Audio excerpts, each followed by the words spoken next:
I think one thing that's big for me, I mean, y'all both know I'm a Christian, and faith is the most important part of my life. And so understanding when I'm feeling anxious or when I'm feeling stuck in a work, like Tanner and I were both orientation leaders this summer together, and so that was also a space I felt very stuck in, because it was like go, go, go every day, didn't have a second to breathe, and I couldn't leave either.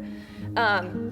And so whether it's anxiety or work or performance, like we're talking about, just understanding that like my comfort is in Jesus is like huge for me, because that doesn't change. And so I have other like people and like places, like my bedroom, you know, like physical places that also give me comfort in a sense and feel like a safe place or a safe person. But understanding that like no matter where I am or who I'm with or what I'm doing, like my comfort's in Jesus is huge for me. I mean, y'all have seen me in some of my craziest moments and like know that that's really like what grounds me and what I hold fast to. And then I also think, as I was thinking about this topic, having the thought that like God is my defender, and so I don't have to rise to the occasion. Like I can just be not okay and have a hard day.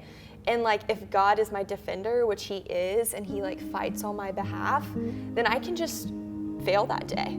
And like it's okay. Like, you know, and he is enough, so I don't have to be. And so it kind of takes that pressure off of like, you know, for me, you know, what if I'm not fully enjoying it? Or what if I'm, you know, not performing as well as I wanted to, or I'm having an anxious day? It's like, okay, well, if God's my defender and if he goes before me, then like I can fail and I can be okay still. Does that make sense? And that you're loved regardless. Right. I'm loved regardless. And his love is perfect for me and it's sufficient for me. I usually do 3 things when I'm feeling stuck.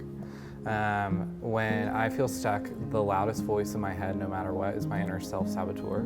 Some days it feels like no matter what I do, I can't get that voice to be silent. But I have found ways that even if it's not silenced, it can still get quieter. And so that's a small victory that can still help me out of getting stuck. And so the 3 things I do is, the first, I do a quiet activity on my own. Usually it's like cleaning my room. I'm really bad about doing laundry. I hate doing laundry. I hate folding clothes. But that's like the first thing I'll do. I'll clean my room, make my bed, do my laundry, do something that gets me up and moving. And so that way I can like hear through the thoughts that are going on in my head and think about them, but also it's not just me like sitting there like staring at my ceiling and just going on an endless cycle. Yeah. And then the second I will do is I'll typically like get out of my house, whether it's go for a run or for a drive or do something like that, just so I can be in a new environment and get some fresh air. Usually listen to music. Shania Twain has really been hitting recently. That's been my favorite. And go do something like that. And then the third is I go to someone I can rely on and someone I can talk to, and someone that doesn't just listen to me but actually hears me, and hears what I'm saying. And so I know, and I go to different people every time because I want different perspectives, because I'm not religious. I'm just not fully confident and comfortable in my faith. And that's something that I am continuously working on. It's also something that scares me.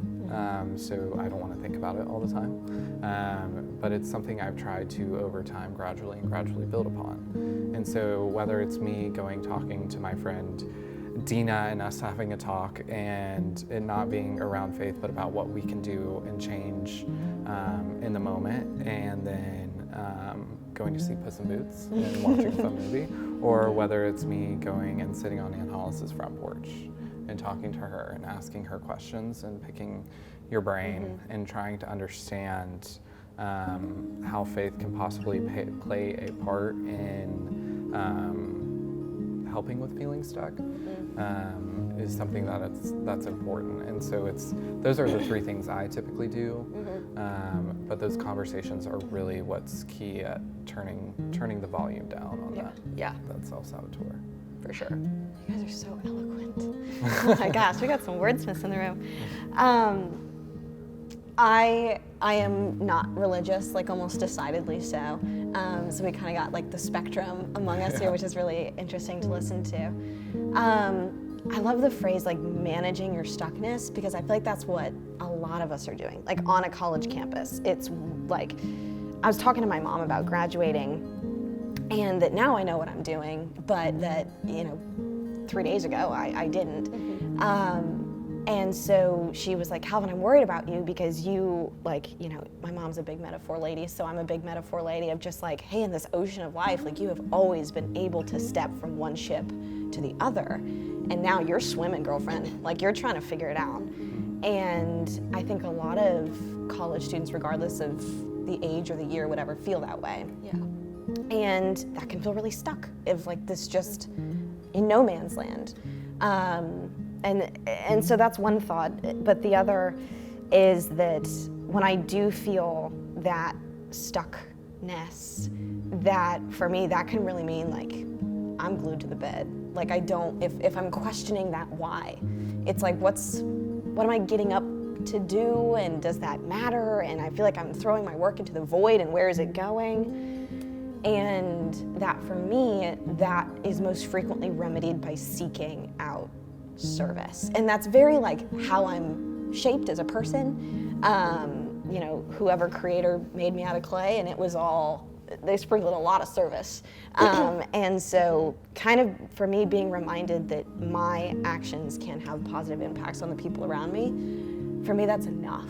And then if I can get up, like I run several service organizations here, and so if I can get up and I can feed one person that day, that's enough. And if I can get up and I can clothe one person that day, that's enough, and that's like worth it for me. But I think like the same mentality, if that one person I get up and feed and clothe is me, that's also okay. Like if that's, what you need in that day. So I think that definitely like the simple answer sometimes for me is let me go serve. Like let me go, I go to Target and I'll get like $5 Starbucks gift cards, like 5 of them, and then I'll just like go around and give people Starbucks cards like strangers, like my cashier at the grocery store, like someone who's sitting on a curb and looks like they might need a hot coffee. And that's enough. And it costs me what, $25 and like a couple gallons of gas to drive around. So I think that I always try to reroute myself in my service, because maybe I don't have a savior, and maybe, and so that's always kind of been my solution when I'm like, what am I doing this for? Is you can craft that answer. I can always create an answer to my question of why, because the how will follow, I think, usually. I think for me, I really want to be heard. Like, I don't even know. I want someone, and sometimes this is kind of honestly a lot to ask, to like understand me, because a lot of times when I'm feeling stuck, my thoughts aren't exactly rational. Right. I'm kind of spiraling, I'm not exactly thinking with my frontal lobe. Yeah. Isn't that what you're thinking? Yeah, frontal cortex. Yeah, you got it. Thank you. So I think I want people to understand me. I want people to hear me. And I think when I come to my safe people, when I'm feeling that way, I really want them to remind me, like, I'm okay. Like, this is a day or a moment or a couple hours. Like, tomorrow, you're gonna be fine. And like, maybe tomorrow I'm not gonna be fine, but like the next day, I'll be fine. I don't know, I think there's something reassuring to me that I'm okay. And I think the people who are closest to me and share my faith, like them reminding me like I'm okay because of Jesus. And so even if my brain and my body feel out of whack, even if my life, my bedroom is a mess, like I'm okay because of Jesus, that puts like my brain at peace. And sometimes it takes a second to like ingrain that truth into my, because it's not like, oh, I'm okay, all right, I'm fine now, right. But it takes a second to like work through that and apply that to like my mind and my heart. But for me, just like people reminding me I'm okay, them listening to me, them saying like, I understand the way you're feeling. Even if it's not logical, I see like the process of your brain. Yeah. You know what I mean?